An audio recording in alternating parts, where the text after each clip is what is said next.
7h38, bonjour Adrien Gindre. Bonjour Brice. Votre invité ce matin, Dominique Schelcher, PDG de Coopérative U.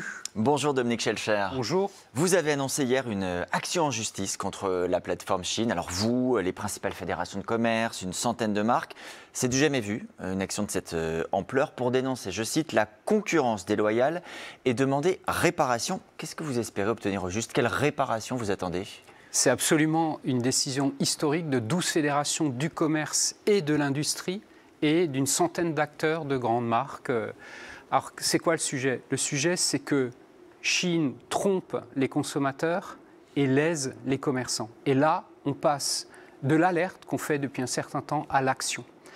Et ce qu'on attend, c'est simplement que Shein se conforme à la réglementation française, ce qui n'est pas le cas actuellement. Et donc, soyons concrets. Des grands contrôles ont été faits à Roissy il y a quelques jours. Sur les 100 000 premiers colis contrôlés, 8 sur 10 étaient non conformes. 8 sur 10 étaient non conformes. Si un de nos magasins physiques était avec un tel nombre de non-conformités, il serait aujourd'hui fermé. Et donc, on dit, c'est de la concurrence déloyale. On ne joue pas à armes égales, il faut agir. Mais dans ce cas-là, Dominique Schelcher, ça veut dire qu'aujourd'hui, les pouvoirs publics ne font pas leur travail. S'il y a des non-conformités, une concurrence déloyale et qu'on laisse Shein faire, c'est qu'il y a un trou dans la raquette. Il y a de nombreuses enquêtes en cours et rappelons quelques chiffres.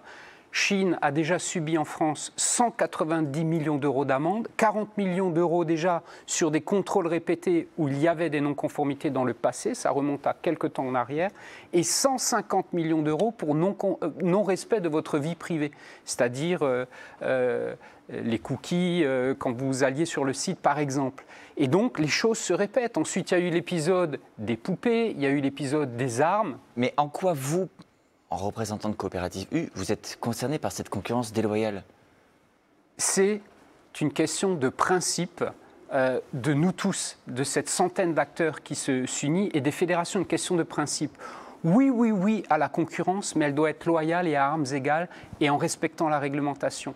Là, il y a des petits colis qui rentrent tous les jours, très peu sont contrôlés, moins de 1% je crois, et donc le but c'est d'accélérer ça. Alors le gouvernement bouge les lignes, il a commencé à renforcer les contrôles, il y a de nombreuses enquêtes en cours, donc pas de problème qu'ils viennent faire leur commerce en France, mais à armes égales et en respectant ce qui est imposé aux commerçants français. Je précise que Shein a répondu hier soir, parle d'accusations infondées, il voit même une tentative de boycott, parce qu'en l'occurrence Shein, ce sont aussi des consommateurs. Je voudrais vous faire écouter ce témoignage. Audrey, consommatrice Shein, rencontrée par les équipes de TF1. J'ai été dans une enseigne française, j'en aurais eu pour 40 €, facile. Et là, 9 €. J'ai pris une petite robe d'été, le sac à dos d'école à madame. Il y a beaucoup de choix. Qu'est-ce que vous répondez à Audrey? Je réponds à Audrey que je comprends sa préoccupation de pouvoir d'achat, mais je lui dis qu'il n'y a pas de petit prix à n'importe quel prix. Outre les contrôles officiels, c'est UFC Que Choisir, il y a quelques semaines, qui a fait des contrôles indépendants.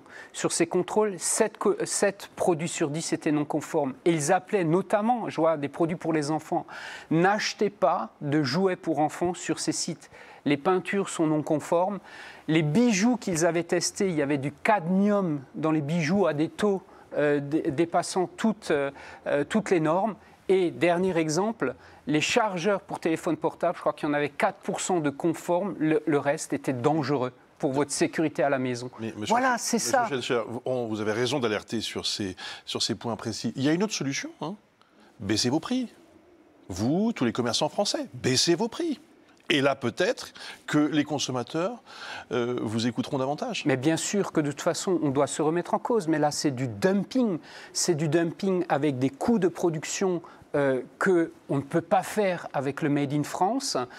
C'est un impact. Si vous voulez, quand je dis il n'y a pas de petit prix sans impact. C'est un coût tout ça, le coût d'une production à des conditions sociales difficiles, à l'autre bout du monde, un impact écologique, tous ces colis, c'est 600 avions chaque nuit dans toute l'Europe. Mais c'est quoi l'impact? Donc c'est une somme d'impact sur notre société et on va au bout du cheminement. Il y a, on va dire aujourd'hui 60 000 emplois qui ont été supprimés ces dernières années dans le textile. sous le coup de cette concurrence déloyale particulièrement. Et donc il y a un impact dans nos centres-villes, dans nos territoires qu'on ne peut plus accepter. Et cette mobilisation face à ça est donc historique.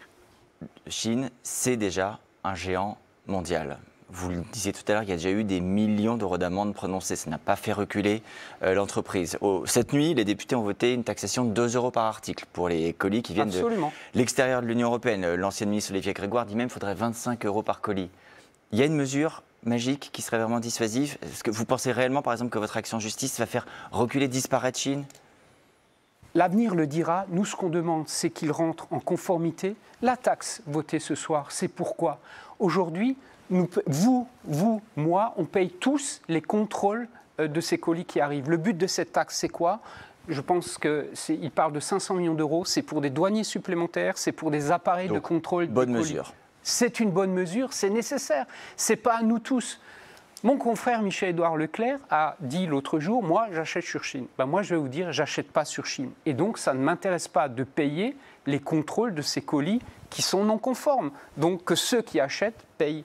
On parlait à l'instant du pouvoir d'achat. Vous êtes en première ligne pour le constater tous les jours. Il se trouve qu'on est à quelques semaines de Noël maintenant. Comment s'annonce ce Noël 2025 ? Comment se porte le pouvoir d'achat des Français aujourd'hui ? Il reste évidemment sous tension, c'est la première préoccupation des Français. Il y a une étude qui sort chaque année à cette époque de l'année, c'est Cofidis qui étudie le budget des Français pour les fêtes. Il est en baisse de 6 euros, 491 euros cette année. Donc ça prouve qu'on est toujours sous tension, qu'il y aura de l'arbitrage et que les Français en réalité n'ont pas trop le moral. L'arbitrage, c'est-à-dire qu'on ne peut pas acheter tout ce qu'on veut. On ne peut pas acheter tout ce qu'on veut, notamment pas les gros achats. La consommation alimentaire, elle tient. Je pense que les gens se feront plaisir pendant les fêtes sur l'alimentaire, mais sous contrôle. On voit que l'inflation quand même a considérablement ralenti, c'est-à-dire que les hausses de prix, c'est terminé ? Les grandes hausses de prix, c'est terminé. Il y a malheureusement encore une ou deux matières premières qui mettent un halo sur tout ça. C'est notamment le cas du chocolat qui a beaucoup augmenté. Les chocolats de Noël sont plus chers que l'année dernière. Et ça laisse penser que les prix augmentent encore beaucoup. Ça n'est pas le cas. Il y a beaucoup de produits qui ont baissé.